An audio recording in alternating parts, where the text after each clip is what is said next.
Next one is from Nicholas Bowman. So, with the multiverse being introduced in Spider-Man Far From Home, do you think somewhere down the road Sony and Disney could work out a deal to bring Tom Hardy's Venom and Jared Leto's Morbius from Sony's universe of Marvel characters in the MCU? Well, this is funny because this has been coming up a lot over the last couple of days, Rob. The whole notion about, well, they said the word. I mean, there they at in the trailer. They said the word multiverse. They said the word multiverse, which I think is tragic and stupid, but we've seen people take tragic and stupid things and make amazing diamonds out of them, and if anybody can do that, it's Kevin Feige. But they said the word multiverse. Two trains of thought happened on that immediately that I've been getting inundated with messages from people about. Number one, and in no particular order, number one is that, well, this is how they're planning on bringing X-Men into the universe. Yeah, you got to remember they had this planned years ago. The X-Men stuff had nothing to do with this multiverse stuff. Remember that the multiverse stuff was planned years ago.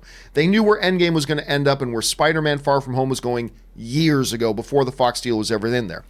But that doesn't mean they couldn't now use it since it's conveniently there. They could, but I doubt it. Still, we'll see what happens. But the other one, and equally as much, that I got from people, Rob, was the question of Venom.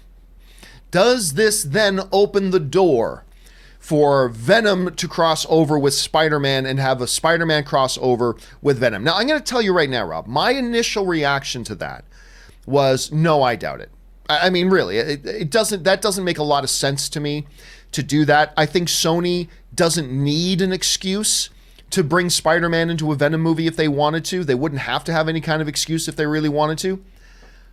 But then, Rob, I remembered a little something. And we're going to go back now to 2017, the summer of 2017, prior to the release of Spider-Man Homecoming.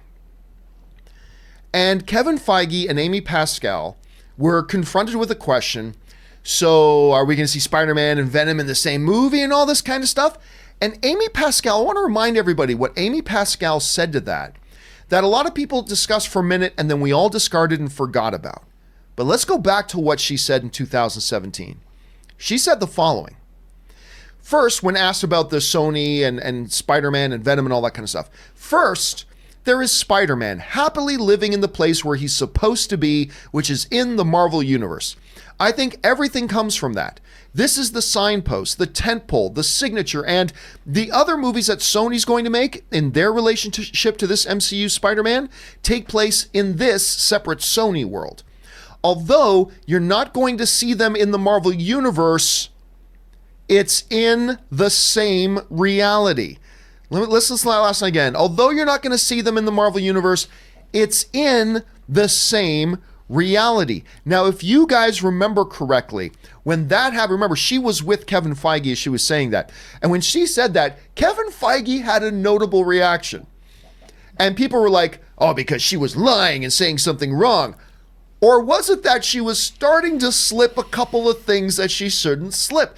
Because look, I'm not saying this is what's happening, Rob. I'm not. But if we take what she said back in 2017. I always take what she said.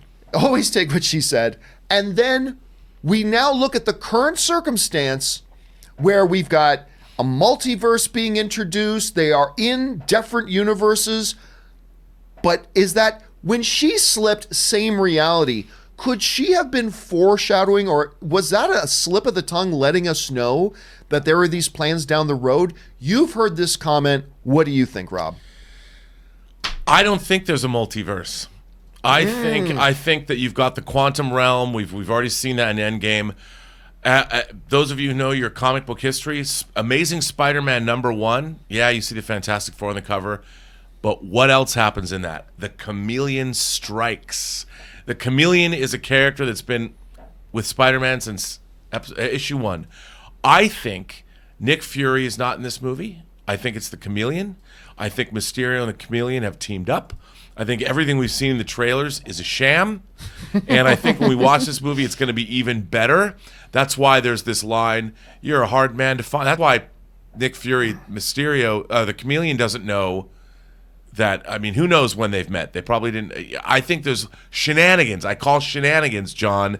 I think this movie is, and knowing this is my theory. This is a lot of other people's theories. I think it makes it a better movie. I love the fact that we're getting played by the villains. Even in the trailer, we as an audience are getting played. I can't wait for this movie. But I think what Amy Pascal said is really interesting because there's lots of stuff that's going on in the world that we don't see in the Marvel Cinematic Universe. What's going on in San Francisco? We know Scott Lang is there, and maybe, hey, who's to say Venom isn't in the Marvel Cinematic Universe? We just haven't seen him. We don't know what 7 billion people are doing all the time. We only see our characters during the movies. So why couldn't Morbius and Venom be around? Well, I think they made it pretty clear they're not in the same. And Kevin Feige and Amy Pascal did make that clear. They're not in the same universe. She just then threw in that last line. But they're in the same reality. Yeah. And it's like, what's the difference?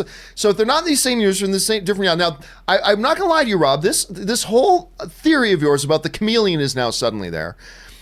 This does remind me a little bit of the Kang theory that everybody started to have about Endgame. It's like, no, Kang's going to show up. Everybody was saying Kang's going to be there and he's going to be the villain. But it's like, but they've said there's no casting of Kang. There's nobody's ever mentioned Kang. There's been no mention of a chameleon. There's been no mention of anything like that. Do you really think there's another major villain in this film that has a major role like that and is taking that out? Do you really I'll tell think you why I that's a possibility? think that. Because the Quinjet blows up. We saw in the trailer that Happy's flying there. I'm sure he's as shocked as anyone that the Quinjet blows up. How could that jet blow up? Well, who could get on that jet? Who could place explosives or There get could on? be a million explanations. Clearly, there was something frantic going on. There was some violence going on around them. I'm sure there's a million ways that could have happened, couldn't it? You don't ghost Nick Fury. You don't ghost Nick Fury. Unless it's not Nick Fury. I don't know. Look, this whole notion, a lot of people saying this is not actually Nick Fury. I see. Now, my big problem with that is this. Maria Hill would see through it. She's Now, not there either. I mentioned that to you, and then you said, that's not Maria Hill either. I'm like, hey, wait a minute. So now it's not only is it not Nick Fury, it's also not Maria Hill. Is it actually Happy? That's what Mysterio does. Oh, okay. Mysterio and the Chameleon are in cahoots. They're aiding one another. They're it's a deception. It's a All right. deception. They're villains. I'll say this. I'm open. I don't think it's the case, but I am open to the notion that it may not be the real Nick Fury. Although I do think it is. I'm open to that notion. I don't buy into this chameleon thing. I just think we would have known that the character was going to be in the movie. I cannot buy into it. I wish I could. It sounds pretty cool, but I don't think there's been any indication that that's a remote possibility. But you're sold on this. You really think that's going to happen? No, but I think it's a great theory, and It is a great theory. look, I think it'd be a cool movie because what a cool villain twist that would be. Yeah. And look, we all think we're seeing Nick Fury, and then at the end, he turns out it's not him. How cool! First of all, I just love stories like that. So I want to see. I mean, what villains are just going to wreak havoc again? Wouldn't it be more interesting if Spider-Man and devastating for Spider-Man if he becomes friends with these guys, and then suddenly, oh, gotcha. Well,